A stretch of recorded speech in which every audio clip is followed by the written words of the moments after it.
сиздердин катышуунузда да ошо бүгүнкү иш-чараны уюштурган биздин аялдар кеңешинин мүчөлөрү төрайым Аксакалдар сотчусуна ушул айыл өкмөтүнүн атынан белектерибиз бар да, ошону сиздердин катышуунузда тапшырып коелу, анан улантып сактайт. Саламатсыздарбы? Дагы бир жолу урматтуу бүгүнкү семинардын катышуучулары. Адаттагыдай эле төрайымдар өзүңүздөр билесиздер, семинардын аягында жыйынтык кылып, анан ушул семинар жакшы өттү, орто өттү, начар өттү, ошондой деген бааны биз берип жүрөбүз да. Азыр ошол бааны берип койсок, бүгүнкү семинардын башына чейин Эми шашылыш болгондон кийин мен дагы шашылыш сүйлөп берейин. Тамагыңар таттуу болсун. Бүгүнкү семинар өзгөчө. Адылдын мындай айтканда системалуу түрдө болуп келген эле. Ошондо биз ушу белектен гүл өстүргөн үйдү көргөн элек, аябай сонун гүл өстүргөн. Колөнөкчүлүк көөнөмөс пайдасы болгон экен. Муну биз ушу белектеги таш демири бар. Жаныбарын колөнөкчүлүгүнөн дайым көрүп билип жүрөбүз.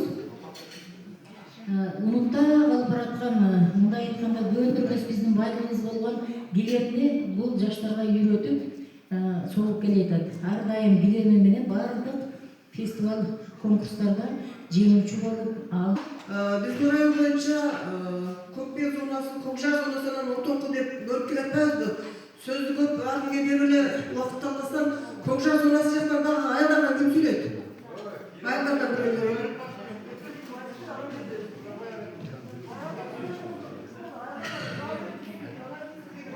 Assalamu alaikum, урматтуу бүгүнкү иш-чаранын катышуучулары, жакшылар.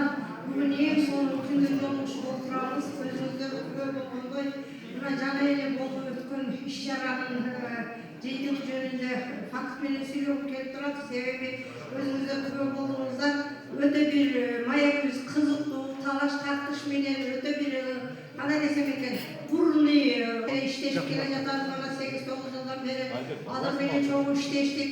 Буга чейин деле биз Төлөс айылында бактылуу эле баштаган иш-чаранын негизинде 2 жылга күбө болуп бул жерде деле өткөрүп атат окшойт айткан.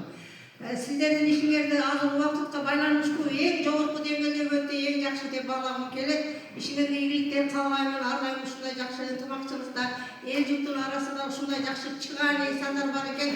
Ар бир сүйлөгөн инсан өзүнүн пикирин даана так айтып аябай сонун маяк болду. Эң сонун жакшы ийгиликтер боло берсин, улана берсин. Ишиңиздерге ийгилик каалайм. Жогорку деңгээлде бар. Сөз берели аялдардан. Айгүл, өзүңүн оюңду. Рахмат чоң, мен мына катышарымды көп жолу өткөрүп келатабыз. Кудай буюрса, Алланын кудурети менен дайыма жугумдуу, таасирлүү болуп эле келатат. Биздин ушу айлыксыз коомдук уюм болгондуктан биз ушу иш-чараны өзүбүздүн демилгебиз менен, өзүбүздүн күчүбүз менен эле, өзүбүздүн сөздөрүбүз менен эле жеткирип, элдерге жеткирип атабыз. Кудай буюрса, баардык жакшы болот. Элге дагы сак ыйман берсин.